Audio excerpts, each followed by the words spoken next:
Hello, everyone, and welcome to another episode of TEDxDupreeParkTV. We are delighted that you can join us today. We have amazing staff that's going to be sharing with you today, some of our speakers, some of our coaches, some of our sponsors. It's going to be a whole lot of fun. And joining me today for today's session is going to be my co-host, the organizer of TEDx Dupree Park, and the birthday boy, Steve Monahan. Steve, how are you doing today on your big birthday?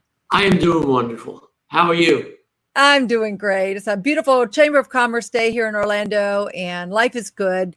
Even though I've been locked up, I think I haven't been out of my condo in more than 100 days, but life is good. Everything's delivered nowadays. Why leave home? Yeah, we're doing the drive-through stuff and delivery stuff. I've ordered more stuff on Amazon than I ever did my whole life. I think I even told you, even with our pet food pantry, we're shipping food by Amazon now, Prime. I had a lady call yesterday. She needed food. I ordered it. She'll have it Sunday. I mean, everything is, we're in a different world. Well, a lot of our listeners have not heard much about what you do with the Meals for Pets or the Pet Food Pantry. Did you want to take a few minutes and just tell us a little bit more about that? Yeah, we do a lot in animal welfare, and part of it is sponsoring this through our Green Pets. We like to be a voice for animals, for species. But the real meat of it right now is our pet food pantry. And we had wound that down. We were doing other things, but there was such a need. People kept calling. They find us on Google, on our website. And we don't have a location anymore. So what I had to do is just, reinvent like everybody else does. And so when someone calls in, they need food, I'll Google them. I'll pull up their address, make sure it's legitimate. And then I find out what they want, how many dogs, how many cats, what they weigh, what kind of food they've been eating, and figure out what they need. And I will go on Amazon, order it through Prime. I'll send them enough for 2 months. And sometimes they need some other stuff. And they have it within 2 days. And it's been working wonderful. So anybody that wants to support Green Pets America, please. We're always in need of money, like any nonprofit. And so that's website is greenpetsamerica.org. America.org. Okay. And how that explain to people how that ties into TEDx or TEDx Dupree Park. Okay. TEDx is a nonprofit. And in order to get a license, you need to be a nonprofit. They don't want large corporations or the rich just buying TEDs.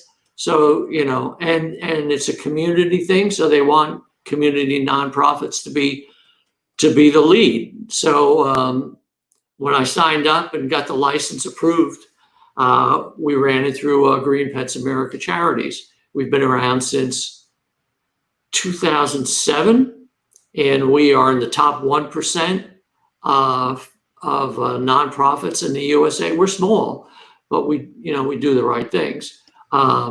So that's why it's being wound up through this.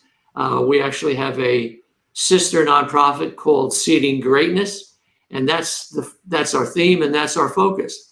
And it's a metaphor for seeding new ideas, which is perfect for it now. Lefford is going to be coming on, and part of the program he's doing is with kids during this COVID. They are having summer and they're teaching kids how to do robotics. And that's exactly what we're doing. We're seeding young kids ideas to make a better future. The reason I came up with it is I'm 76 today. You know my story. I died when I was at 60, so I really think I'm 16. The fire still burns bright in my belly.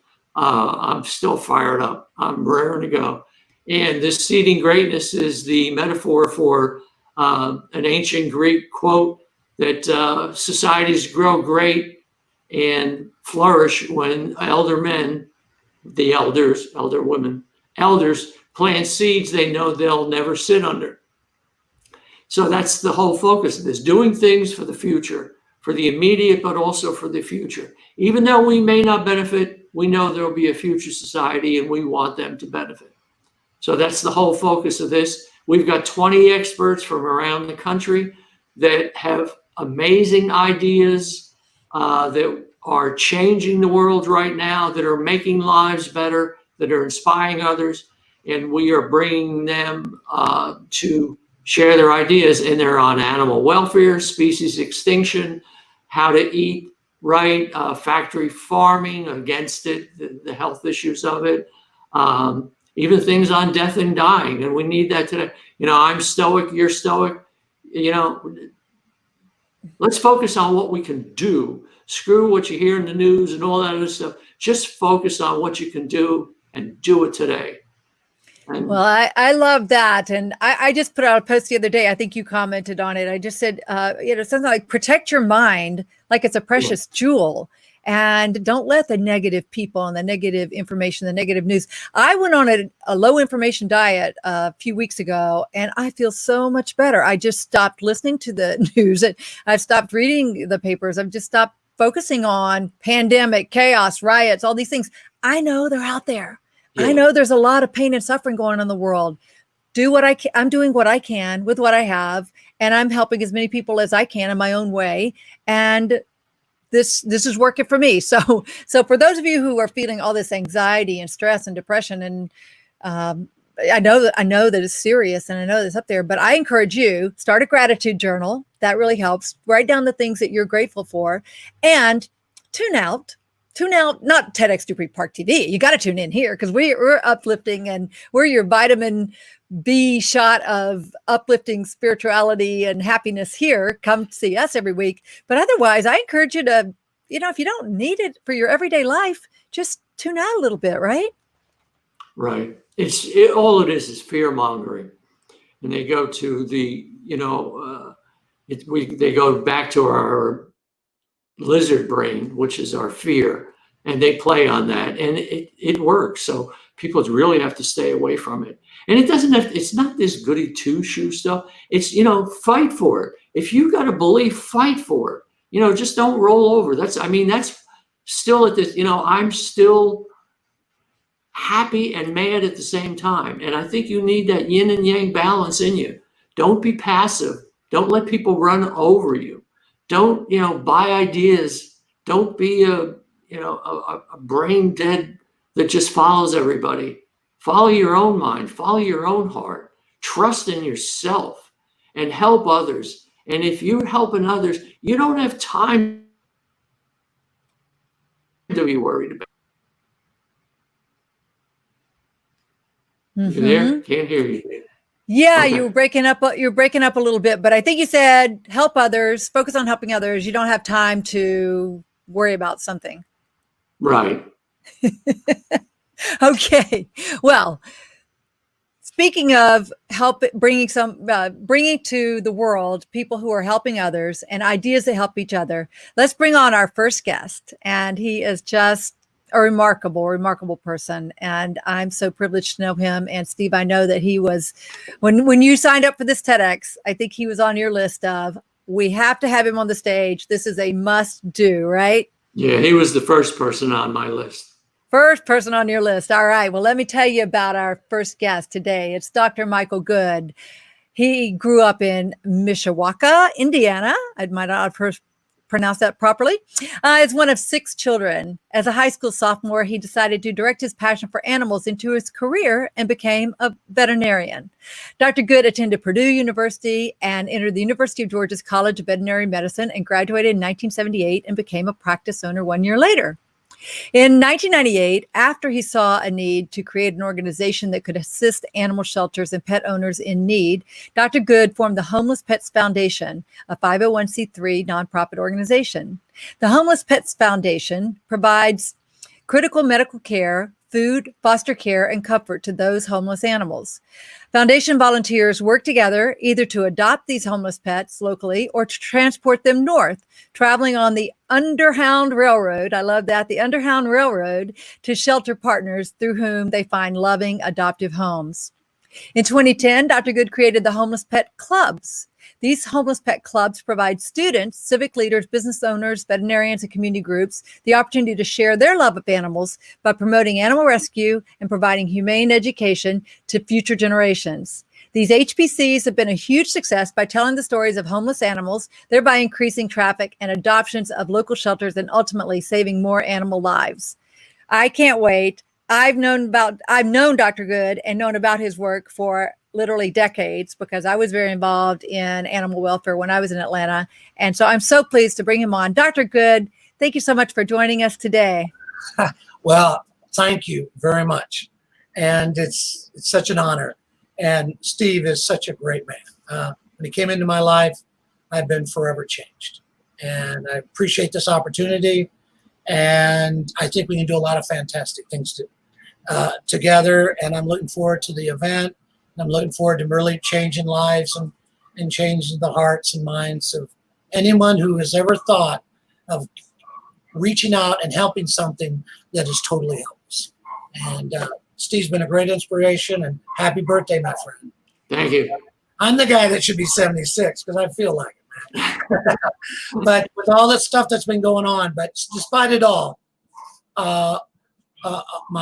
everything's going great. My foundation, we're opening a lot of doors to really expand our footprint in schools. I'm very excited about this new year because a lot of the kids are going to be home. And I've had a record number of teachers who said, Dr. Good, kids are going to be home. We'd like them to start virtual pet clubs when they're home, and these kids can interact every day and talk about the pet in their program. And this is a real opportunity for those kids that aren't going to brick and mortar schools to really get involved with something they're really going to love being a part of. And that is telling the story of a homeless dog or cat in their community. And then watching that animal find a forever home. It's going to change those kids forever. Yeah, the you are doing, I'm going to brag on you because I really love what you're doing. I consider you to be, I'm not bringing up a religion, but there's a person, St. Francis of Assisi, and he loved animals, he loved pets, and his community loved them. And I think I'm not blowing smoke. I really think you're a modern day Francis of Assisi of what you do. And I just want to tell people that this guy goes 24/7, 24/7. I do. Anytime I've tried to meet with him or reach him, he's either in surgery or he's down at the Atlanta shelter or he's in Mexico doing spay and neuter, or he is at PetSmart adopting dogs out, or you just can't reach him. He's got 600. How many pet clubs you got now? 600 or more? We got a ton of them, and we're going to really bring a lot on now. I don't know if I've shared with you, but we're deep into negotiations with. I think I've told you about our YouTube channel, DrGoodUnleashed, but we've done tons of episodes every week where we're interacting with people whose animals have changed their lives or they've impacted the life of an animal that had zero hope in this world. And we're trying to showcase everyday people who do amazing things to help each other and all these homeless pets we're trying to find homes for. So is that something you worked out with Jack Winch? Is that the one? Jack's been very good. But we've been doing it now for about 4 months. We do an episode every week, and they keep getting better and better. We're getting bigger audience, and we're excited. We're going to continue that, and we're on the verge of landing a reality show about how I'm going to get more and more veterinarians to do what I do all over the country to reach out. I call these veterinarians the good doctors. Right. And these are vets that are going to do on a smaller scale than I do it, but hopefully thousands of them. We're going to be working with kids in their community to help tell stories about animals in thousands of communities all over the country. And what I'm trying to do is give the independent small animal veterinarian that really cares about America's pets. So these are thousands of men and women who are like me, have these little small clinics, and we want to make a difference on many scales. First and foremost, we want to be very good vets, and we want to care and we want to do what's best for veterinary, for the pets that live in our communities all over the country. But I also want them to put their toe in the water and get involved in animal rescue. So like you, probably somebody I think the world of, Steve, like you, we're helping those helpless find loving homes. It just helps us build a greater village and a greater community, to your point. We all stand under that tree that you're planting the seeds for today. Yeah. You know, I want to share this. When we talked, I don't know if you remember this, but there was a lot of wisdom coming out of your mouth. I know I cried a lot when you talked. But I was able to capture some of it. And there's a sentence that you said, and I've turned it into a quote. And I think this sums you up really well, because you really care about people. That's the only thing that could fuel you going to 24/7. Yeah. And you said that people that don't care enough are missing out on the real joy of life. People that don't care enough are missing out on the real joy of life. And that, to me, is the key. That is the joy of life, is the ability to help others, not to take from someone, but to help others. I just thought that was, it really, you know, it's some. In my philosophy since I was a little kid. Yeah. Once you get a vision, once you get something to a dream to follow, maybe the best word, then you either follow it or you're going to be disappointed. Right. And so I'm just trying to stay on that path and trying to make a difference, and got a lot of work to do, and try to surround myself with very good people. You're one of them, buddy. You know, I was on a webinar last night. It was a 3-part series.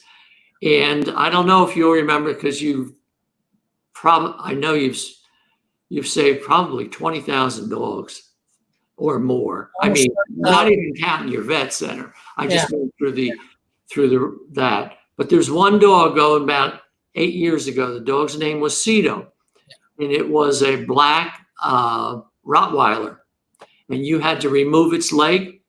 Yeah. And the woman's name was Iris Grimm. Right. And so that was the first connection we had to you, but didn't know. Yeah. Well, Iris joined my nonprofit, and we use Cito in our commercials to get people to understand that any dog can be adopted. And I remember that, you know, we shot the commercial, and it was, I said, people say that a rescue dog can't be adopted. I said, look at this one. People say you cannot adopt a black dog. I said, look at this one. It's a black dog. I said, people say you can't adopt a 3-legged dog. Look at this dog. This is a 3-legged dog. Don't tell me you can't adopt a dog. And that dog. You know, Aaron, I mean, you're preaching to the choir, my friend. I've got, like I said, we're pushing 30,000 adoptions in a small animal veterinarian in the middle of, no disrespect to Cobb County, but we're here. We've created such a beautiful thing, and trust me, we're just getting started, my friend. Trust me. I'm so proud to be a part of this program. We're so happy to have you. We really are. I mean, you're the epitome of what we are trying to do. One person with a vision, working their rear end off, never gives up. Yeah. And we're forming a partner. We're hopefully forming a partnership on the West Coast. A really amazing lady who has her own nonprofit. So we're very similar in a lot of ways, and we're really hoping to expand everything this next 12 months on a grand scale and bring a lot more people into this. Obviously, I want to know about everything you're doing. So keep me in the loop. And it's tough. It's tough, especially with this pandemic, because so many veterinarians have shuttered, and so many people I'm going 90 miles an hour all day, and I'm doing my rescue at night. And it's tough, but you know what? I'm going to do it, and I'm not going to stop, buddy. Yeah. I'm not going to stop. And we're opening up a lot of doors. And all the data shows that what we're doing is helping society. On so many scales. And so many people are suffering now. We've had record numbers of adoptions these last 4 months all over the country, because people sitting at home realizing there's something missing in our lives, and that comes to them. Voila, let's go adopt a 3-legged black Rottweiler 10-year-old dog. And it's a beautiful thing. Yeah. They just really enrich our lives. I really think they're sent here to teach us. The thing I talked about last night, and the thing is, they've been abused, they've been in bad homes, but when we pick them up, we bring them into our home, they let it all go. They live in the present moment. If we could learn that, these are either difficult times for some. I think they're exciting times. Things are happening like this. This is no better time to be alive. Yeah. Life is vibrant. There's so much could happen. Yeah, it could end any day, but that makes it even more important. More important, much important. And let me share something with you, because I see clients all day long. I'm busier than a one-arm paper hanger, okay? But with that said, I'll talk to clients and we'll start, and where I'm sharing, I want to know whatever I can do to make things better for them and their pets. And then a lot of my clients ask me, well, Dr. Good, do you have any pets of your own? And I say, yeah, I've got 6 dogs and a cat. And these clients say, well, Dr. Good, how can you be around this all day long and then go home to 6 dogs and a cat? You know what I tell them, Steve? What? I tell them I'm lucky. That's why. That's right. I think that says it all. Yeah. Says it all. So I agree. Luckier than most. Right. Okay. People say, yeah, look at that guy, 76 years. 76, I kind of feel great, buddy. You look great. I say, don't feel. I am blessed to be able to be this far and still on fire. Yeah. As we get older, we got more wisdom. So don't. Listen, I'm sorry we haven't hung out more together, but I know how busy you are. And I think you understand how busy I am. No, I know. Well, we will honestly. Seriously. You make me happy just thinking about it. I just like, and I know I don't want to cut into our time, but I just want to say this. For instance, I just share this, that this guy is bigger than life. When we go to Marietta Diner, I don't know if anybody knows, it's the top old-fashioned diners in the United States. Whenever I'd walk in, he would sit down. Everybody would come up. Everybody would know him. They're talking to him. He's trying to help him, get him a job or something. As he's leaving, he's ordering 5 meals so he can bring them back to his vet office, and it's 9 o'clock at night. I mean, it's just living with him is like chaos. It's like chaos, but it's just so much fun. Yeah, no, I wouldn't have it any other way, my friend. I wouldn't have it any other. So proud to be a part of what you guys are doing. I'm honored and privileged, and anything I can do to help, let me know, please. Well, we're so delighted that you're part of our team and that you're going to be on our TEDx stage. We're just love it. It's going to be wonderful because we want to get your message out in a big, big way. And for those of you who are watching this today and have heard his story and heard about what he's trying to do, and you're a big animal lover too, please share.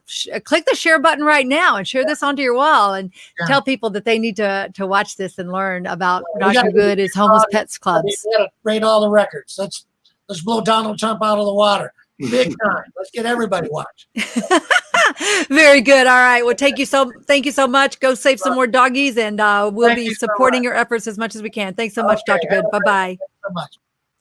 Wow. Oh my gosh. I know that's a big part of what's drawn us together over the years is our mutual love of animals, especially companion animals. And now I have a big heart for farm animals and all marine animals and everything. I mean, the more I've dug, the more I've learned about the sentience and the intelligence of all animals, all living creatures. I really just have expanded my scope of what I'm focused on. But this is the companion animals is where it starts for so many people. Right. Mm-hmm. Well, our next speaker is doing some fantastic work as well. He's one of our coaches for our TEDx this year. And so I'm going to bring him on in just a second. Let me see if I can pull up his introduction here. Here we go. All right. So our coach, Lefford Fate, is certified to facilitate, speak, train, and coach individuals and groups in the areas of leadership development, professional skills, and personal growth with the Napoleon Hill Foundation. Professionally, he has mentored and served thousands of military members and their families for over 30 years in the United States Air Force. Since retiring from the military, he was the program director for a geriatric mental health program. He was a deputy director for health services for the South Carolina Department of Corrections, and now for the as the Director of Support Services for the City of Sumter. He's a native of Georgia, and he holds a master's degree in human relations and a bachelor's degree in social psychology. He's committed to modeling his core values of integrity first, service before self, and excellence in all that he does. So thank you so much for joining us, Lefford. Let's see if I can bring you on there. There we go. Okay, I love it. It's always magical when that happens. How are you Oh doing? boy, I did not remember all this background that you have about the mental health issues. I'm doing a lot of work with a company called eHome that's a mental telehealth provider, and we have just seen. Let me just go in as the first question on this one right now. We have seen the cases of PTSD and anxiety. We've been doing a lot of surveying and research, and so we've just been amazed at how all this has skyrocketed. So what are you seeing out there? Well, I'm seeing that, I worked in the prison system, and part of the military, I saw a lot of mental health issues. But one of the things, Jenny, that we're seeing a lot now is anxiety with young people, school-age kids that are dealing with things. And you said something that was really profound early. You're talking about people are consuming so much negative information and so much, every time you see something negative and deaths and dying, and young people are getting very, very afraid. So that's just another thing on their plate. So mental health is huge. We talk about physical health, but our mental health is key. So you've done work in tell us about the prison work that you've done. Well, I have a big heart. I have a big heart, period, but I have a big heart for people in prison. I just think there's so many people there that shouldn't be there. I mean, I think our drug war is way past its time. I mean, alcohol prohibition didn't work. Drug prohibition doesn't work. I'm very libertarian oriented. If you're an adult, do what you want to do with your own body, as long as you're not harming anyone else and you take responsibility for your actions. That's my view. And so I just think our prisons are filled with people who probably are nonviolent. They didn't do anything. Right. Really. I did a TEDx Charleston TED Talk, which actually got me into the TED Talk speaking on correcting corrections. And that was basically about how so many people with mental illness end up incarcerated, not necessarily because of something that they did wrong, but based on a diagnosis. So it is a huge issue. And when I went to work for the South Carolina Department of Corrections, there were 2,000 out of 22,000 veterans that were incarcerated. And many of those had served our country. They had PTSD, traumatic brain injury. So mental health is a big deal with our kids. Mental health is a big deal with the military. Mental health or mental illness is a big deal across the whole spectrum. So it's a serious issue. And I have a heart for the military. I have the heart for people that's dealing with mental health. But right now, one of my biggest things that's keeping me going and making me feel really good is working with young people and helping them have a positive mental attitude, because I will promise you, if you don't think you can, you won't. There was a great saying that said that man is not what he thinks he is, but what he thinks he is. And our young people are who they think they are. And unfortunately, Gina, a lot of our young people don't feel great about themselves. And that's one of my primary mental attitudes now, is just to help as many young people as I can know that they're great. Well, that's so important. I lost my son, 18 years old, to suicide.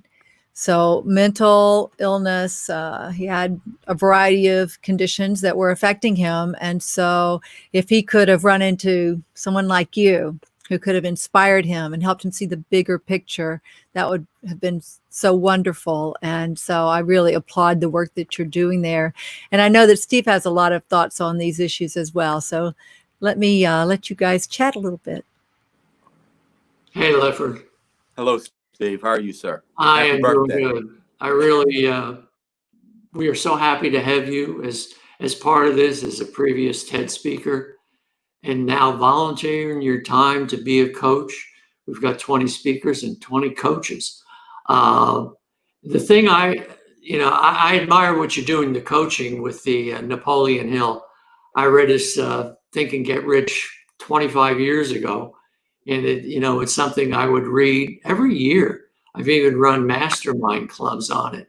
And it sounds a crass title, Think and Get Rich. It's really not that. It's rich of mind, rich of heart. Someone would read it for the monetary side, but if you really got in it, I mean, he studied the most successful people in the world in the 20s and 40s and figured out what they did, and he put it down. I don't know, 11 or 9 principles.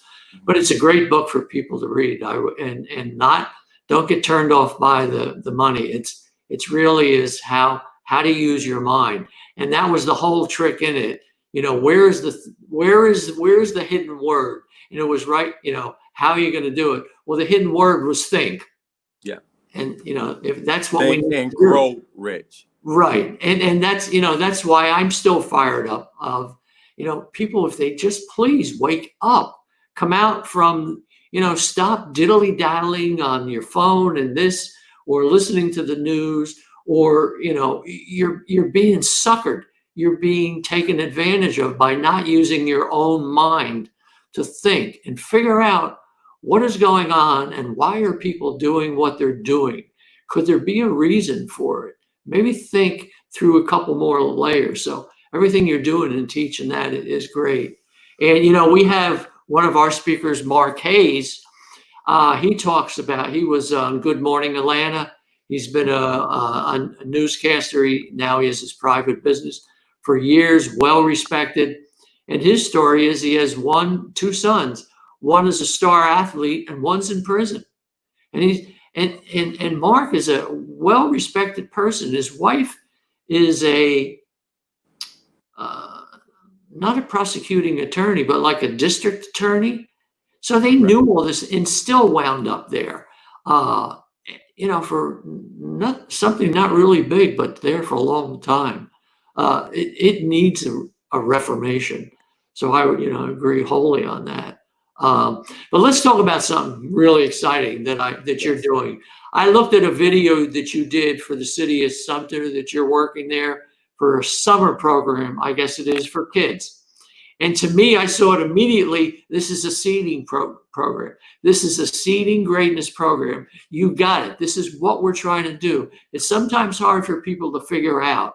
They really think we're literally seeding trees, and we're doing that too. We're literally seeding trees. But what you're doing is you're teaching in this idle time, and there's no such thing as killing time. Because if you're killing time, you're killing your life.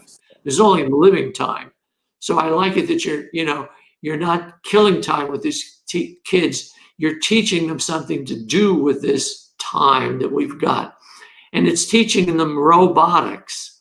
So tell us a little bit about that.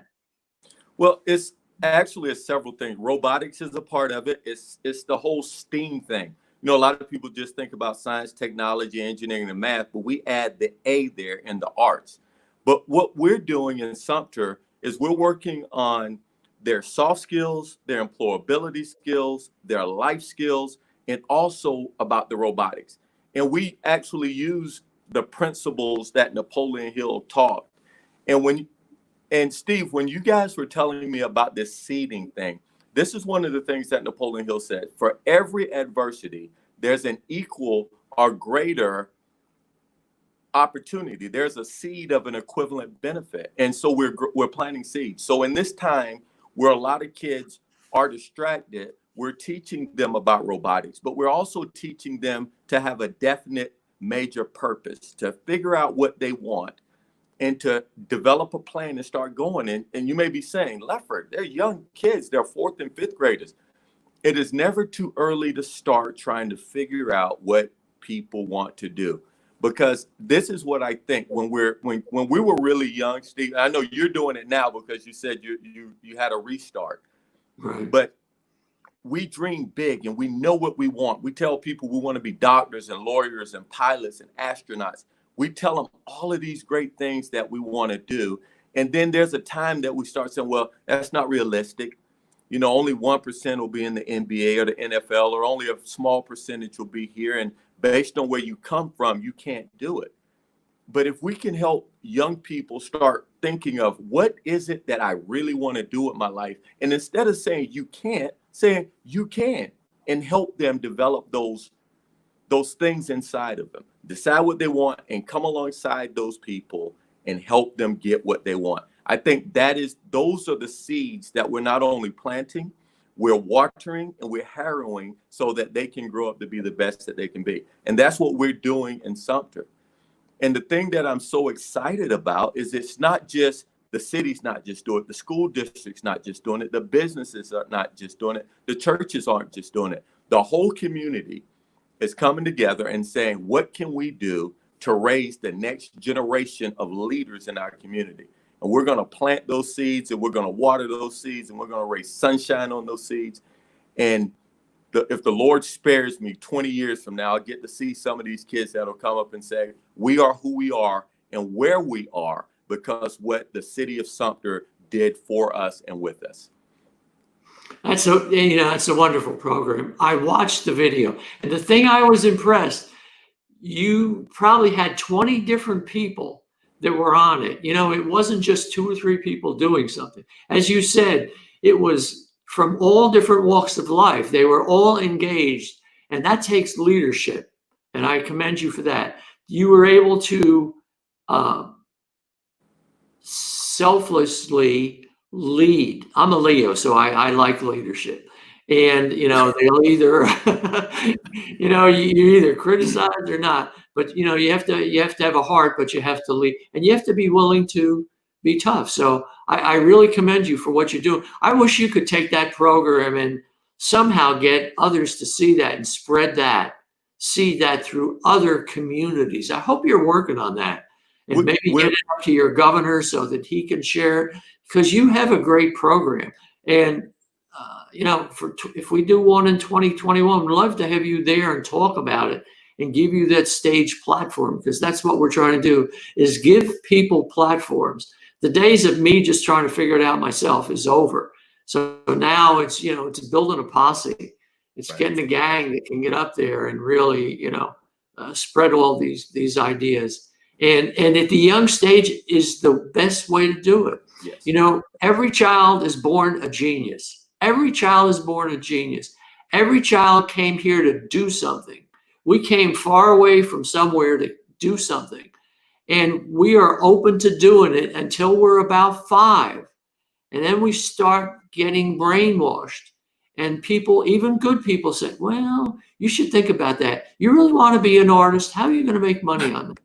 Or, all those things. And we start squashing those seeds and pushing them deeper into the ground. And pretty soon there's no light and right. Nothing gets through. So I commend you. Doing it the earlier, the better. I got to be honest, Steve, it is a team. And because we start talking about the Napoleon Hill Foundation, it is the mastermind. It is our city council. It is our mayor. It's our city manager. It is our school board. It's our school district. It's families and churches. Our community have decided that we're focusing on the things that we want, and we want something for our kids. So I would be lying if I said I did anything. I did not. We as a community came together, and I get to be a spokesperson to make this thing work. And there's just so many people.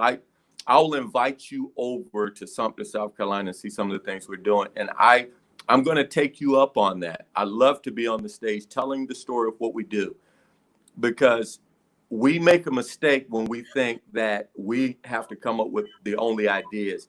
The biggest gap in life is not what we know and don't know. It's what we know and what we don't do. And we know that there are people across our country and people across the world that have great ideas on how to help our people and how to spread great ideas.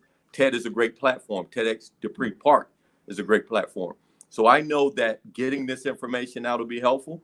And to be honest, if somebody can reach out with a better idea, something that you can add on, we'll take a look at it and we'll try it, because we really do want the best for our children.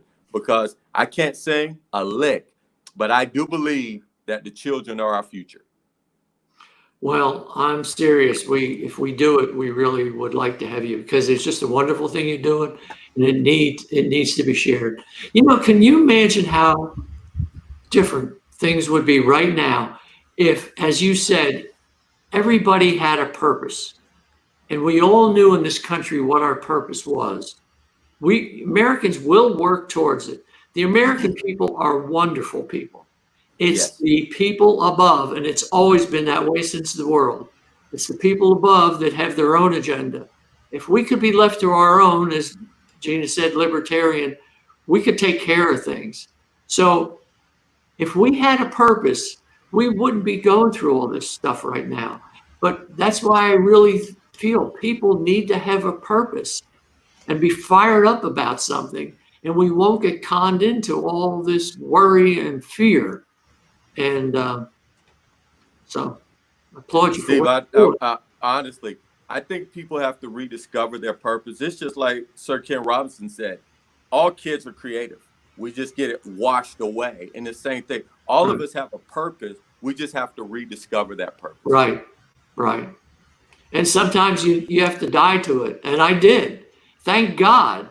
Thank God. The best thing ever happened to me was dying to my old corporate Fortune 100 mindset. And that's why I forgive people, because you don't know it yourself. You know, I was following the American dream until it was just eating me up. And it finally just broke my heart and killed me. But I came back the next day. So, I was given that second chance. And, that's why I want so much to wake people up. Wow. That is awesome. That is awesome. Well, Lefford, thank you so much for joining us. Thank you so much for coaching, and tell everyone who it is that you're coaching of our speakers this year. Ocean Robbins. Oh, wow. That is amazing. For the world is amazing. And I'm honored that you guys gave me an opportunity to coach him. I'm a fit guy. I've been working out and eating right, I thought, for years. But digging into his body of work and the way we eat, how it affects our planet, and how it affects us was life-changing. So you're going to be in for a treat with this talk. Oh my gosh, yes, he's so exciting, such an exciting speaker, author, leader. He has amazing business centered around the Food Revolution Network. He was our guest a few weeks ago. So if you guys haven't seen it, tune in to Ocean Robbins on one of our episodes of TEDxDupreeParkTV. Well, Lefford, we'll let you get back to helping those young people and helping the people in South Carolina. And I was inspired by what Steve said, that, you and Dr. Good should collaborate on. He's reaching out to others through other ways and get the documentary going. It's like in my old business, I did franchising. So it's not franchising, but licensing and training. Right. And I mean, that's what I focus on, is helping people teach others how to do things. And you don't have to do franchising and licensing anymore. You just teach people the formula and help them go out and do it. So we'll talk some more about that, I'm sure. Yeah, I'd like to connect you and Dr. Good together to bring some of those pet school after class things in, because it really gives some kids a purpose to find a home for a dog, and it takes them out of their problems. So you guys need to connect. Well, we will definitely do that. Thank you very much for that. Y'all have a wonderful day. Have a safe weekend. Wash your hands, wear your mask, be happy. Take care, Lefford. Thank you so much.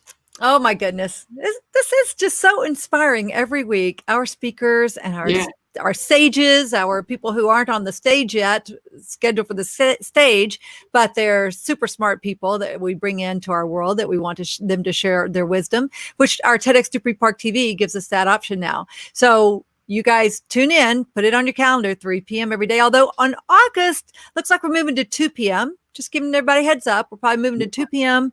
and starting in August, but we'll give you guys plenty of notice about that. But you guys are so wonderful. Look at there, Julie Donnelly, one of our speakers. Oh, thank you, Julie. I'm so grateful to know you as well. And there's just amazing people out here. The conversation brought up this issue of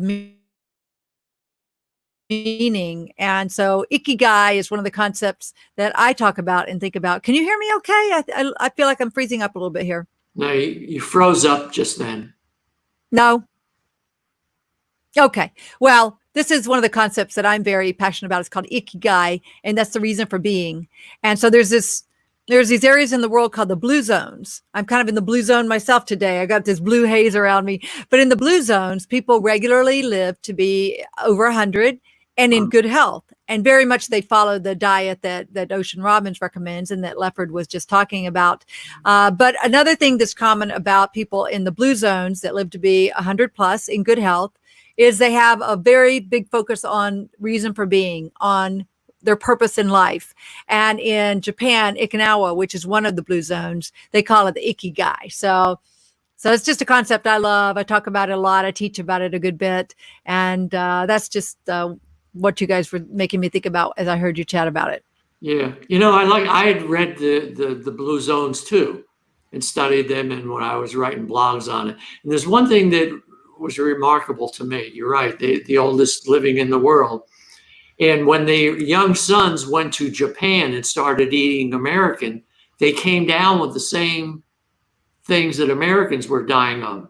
So it really was the diet. But one thing they did is they stopped eating, and you'll probably remember that, when they were about 85% full. They never overate.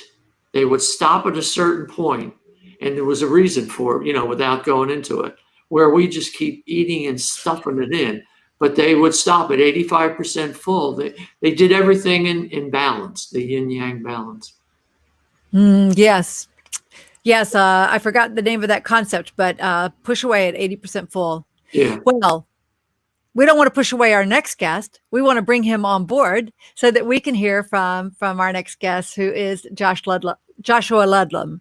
So Joshua is a teacher and a transformation coach. He owns Exponential Evolution, and his coaching program, Find Your Exponential Evolution Code, is designed to help shift beliefs and mindsets to help people find their greatness. He started this work because of his own journey of self-love from a highly pessimistic view of the world and a mind filled with negative self-talk into shifting into an optimist and making friends with the voice we all have inside our heads. He sees a culture that is focused on trying to hide and gloss over the things that we don't like by using filters, social media, and positivity to mask those parts. He believes that finding our greatness is about accepting those parts of ourselves and our culture that are difficult to love and talk about, so that we can choose the parts that are truly going to make us great. So with that, let me bring on board one of our last guests today. Joshua, how are you doing? Thanks so much for joining us. Well, thank you. I'm so glad to be here. So glad to be here. Well, you have had a really interesting experience with your travel and the different things that you're doing. I was interested about this empowerment. Let me pull up the name of it again. Tell us a little bit about that. The code, Find Your Exponential Evolution Code. Could you tell us a little bit about that? Yeah, as you guys have been talking through all this stuff today, I kept wanting to jump in. Obviously, I couldn't. I get to stay and wait for my time, because all of these things are about, when we talk about empowering and seeding greatness and how do we step into our greatness. I think there's a lot of people that really want to do that. They want to step into these great things that they have all these ideas for, and they get stuck in what the culture says that we should do, and they get stuck in what family members said that we say that we should do. And what happens is, in my belief, is we've created this code that we've got from all along our life, that when we go to step into something great, that code is the thing that holds us back. And a lot of times we either do one of two things. When we're talking about going for greatness, we're trying to solve a problem. We're trying to solve something that's in the world that we don't like, and we want to make it better. And we either get to focusing on those negative things, and that's where that negative self-talk comes in that I was talking about. I used to do that. Like, I was in work and I was successful at what I was doing, and I would sabotage myself by looking at those negative things too hardly and too harshly, and saying, oh, there's no way I can be great. I've got these things about myself that I don't like. And then there's the other side of it that says, oh, here's all these things that I don't like. So let's pretend like they don't exist, and let's be great anyway. And I think the balance, Steve talked about that yin yang balance, is understanding and really learning to love, not just tolerate, not to push away those parts of us that aren't that great, and still be able to pursue greatness, still be able to solve for those things that are problems in our society, and be able to move forward, not from a place of rejecting, being angry about, being pissed off about these things, but really just from a place of, you've got that vision, you've got that purpose that's so strong and so vivid that you can't help but to move forward to it. And that's, that's one of the things that I've loved about Steve, and obviously with what's going on here with TEDxDupree, is seeding greatness is about taking one step at a time. It's not about like, here's a big forest now and it's great. It's what are those little steps that we can take? And for me, one of those is getting rid of that negative self-talk. Right. It's funny how Josh and I met. Mike and I were in the coffee shop downtown Woodstock, and there was I think it was a book I had just written, Art of the Black Dog. And so I was talking about publishing and business and all that. And, in a coffee shop, everybody can see everybody and hear everybody. So Josh kind of slides over and says, "Hey, I hear you talking about something. Would you mind?" And all of a sudden we wound up talking. And then one thing led to another, and we're going to do a TED Talk, and we wanted him as a speaker. And I mean, it's just the serendipitously connected world that we are in. If you put yourself out there, and that's what I'm trying to explain. This is what he talks about is, put yourself out there, get into the places you don't want to go into the, we have a bright side and we have a dark side. The Jungian really got into that. I studied Jung for a while, and I studied it too long because you can get too dark. You can get too deep into that. When I was in animal rescue, I could get too deep into blaming the shelters and blaming the people for turning them in. So I always had to keep switching my brain off and say, no, I'm here. My focus, what do I want to do? I want to get animals adopted. Stop railing about the other. I love what you're doing, because you're not afraid to get people to face their fears, to look into it and see the ugly, dirty stuff. And then maybe your father dropped some dirt on you, or your mother, or someone that loved you, and so you've got to accept it. And that's what you're doing. I have a question to ask you. I've been thinking of getting back into coaching, and I want to do it on the Stoic side. And Stoic is pretty tough. And, and I think I even said this to Gina. How do I reach people and teach them the opposite of what society teaches them? How do you teach the opposite of the path that everyone's on? Who wants to hear that? How do you reach your people? I mean, how do you get to them? It's not the opposite, though. Is it? I mean, is Stoicism really? I think this is part of the conversation, is recognizing that Stoicism, because I'm also a Stoic follower, and I train myself. I've got a yoga mat that sits in front of a skeleton doing yoga every day, and it's just my reminder that we're gonna die. So we get to, it's the practice of seeing those negative things, but it is in the path. Ryan Holiday, I believe his name is a Stoic person that I follow, and he's got coins that he gives out, and one of them is the obstacle is the way. And so it's recognizing we're heading towards the same thing. We're all heading towards that greatness. It's just, do you want to pretend, put on your blinders and pretend like the obstacles aren't there, so that when you get to where you're going, you realize, wow, there's a lot of things, there's even more things in our way because we didn't take care of them along the way. So those obstacles are not when you can look at that as the obstacle actually shows you where the path is. We're all leading people to that greatness. So for me, one of the things that this year, as we were, your question was, how do we reach them? I think it's just having these conversations and recognizing that Stoicism, and talking about how Stoicism is not just this, like, in the face of everything, I am rock hard and no one can faze me. It's actually about the acceptance of those things and realizing, yes, I will die. So in the meantime, I'm going to live that purpose. I'm going to live that vision. Right. And so it's having these conversations. I'm doing it. I had to do a complete switch as COVID-19, changed up my plans for the year, which was to be on more physical stages, into, just, putting it out there and letting those people that are going to be drawn to it be drawn to it.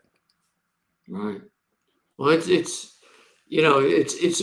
a great teachings, and I guess all I'm trying to say is, people like to run from stuff. They'll go buy a car, they'll buy a house, they'll go out, get drunk, they'll take drugs, they'll do anything but face what they need to face. And that's the hard part, to wake people up. And I agree with you. The only way is you just have an open conversation, and people say, that's not so scary. He's not talking crazy stuff.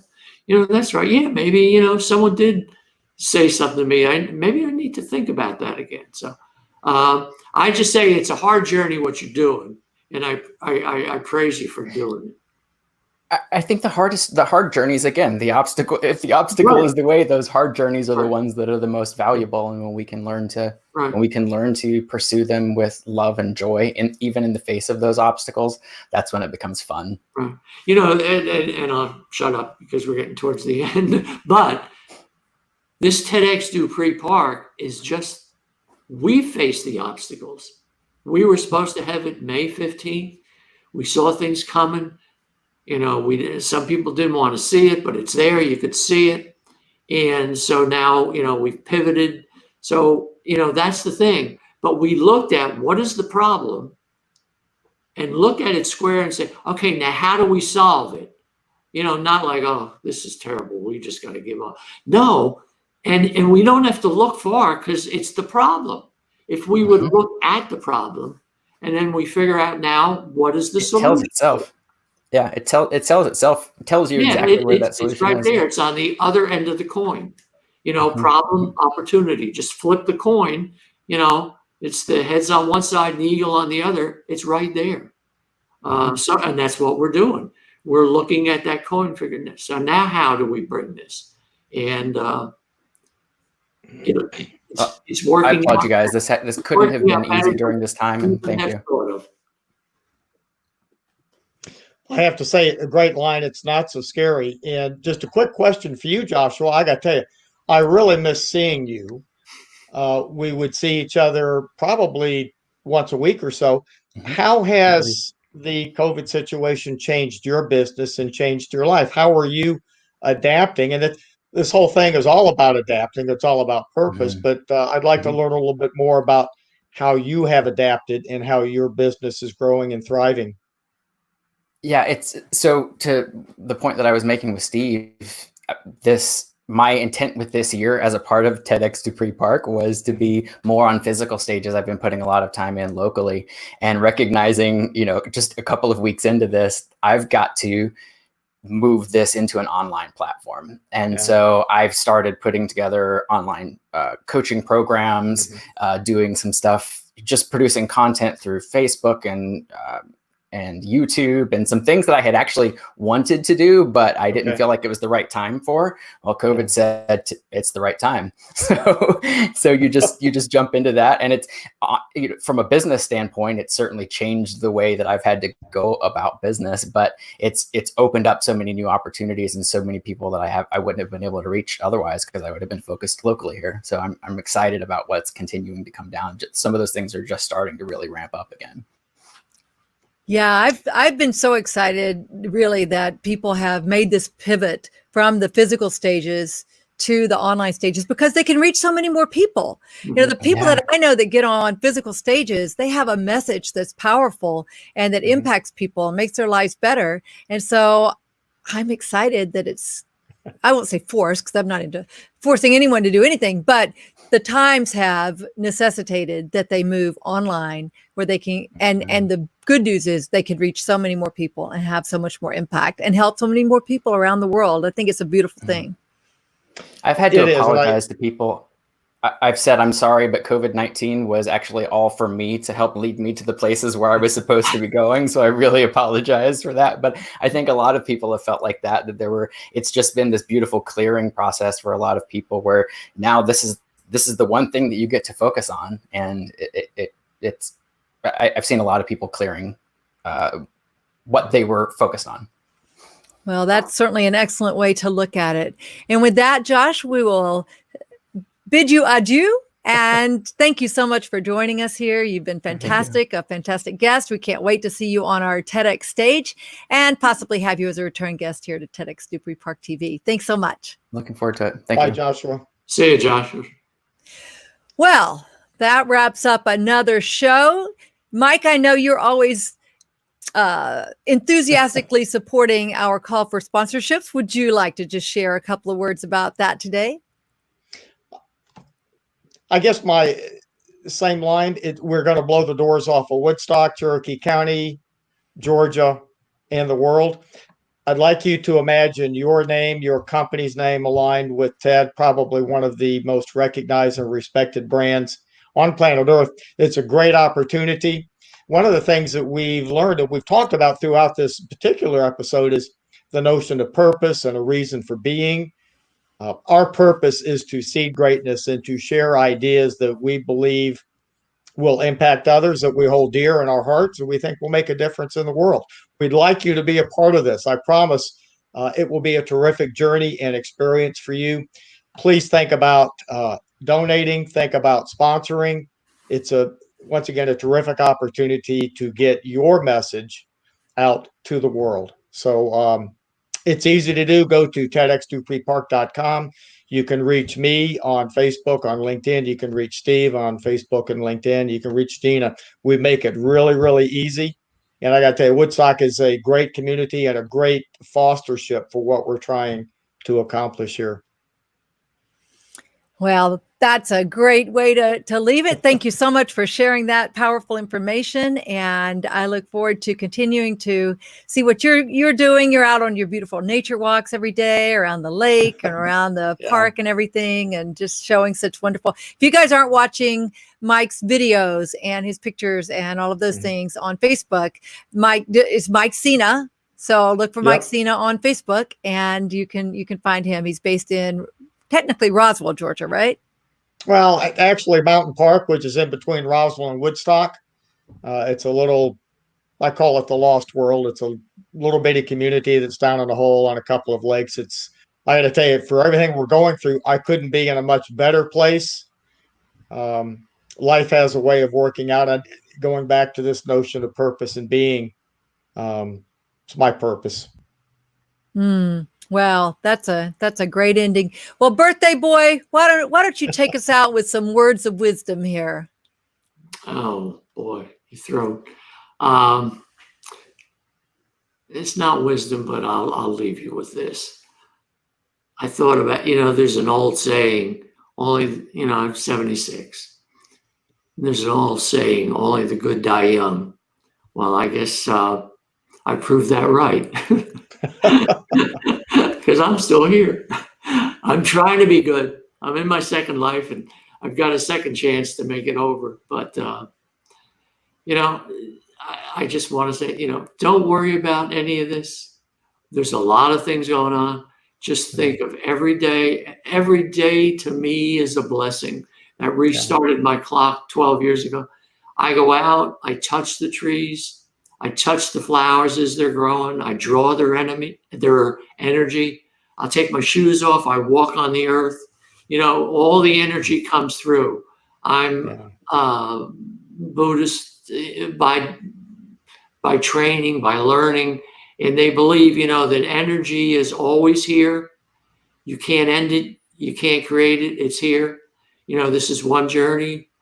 We never die. We'll just we keep coming till we finally, reach the point where we've done everything we want, and, we go back, but there's always life. So there should be nothing really to fear about.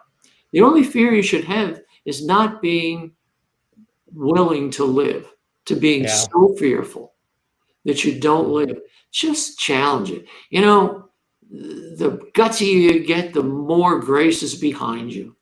The more it'll help you. Just go out there and live. Enjoy life. And that's coming from someone that's, I've had my ups and downs and all that. But just please don't be fearful. Just go out and enjoy it.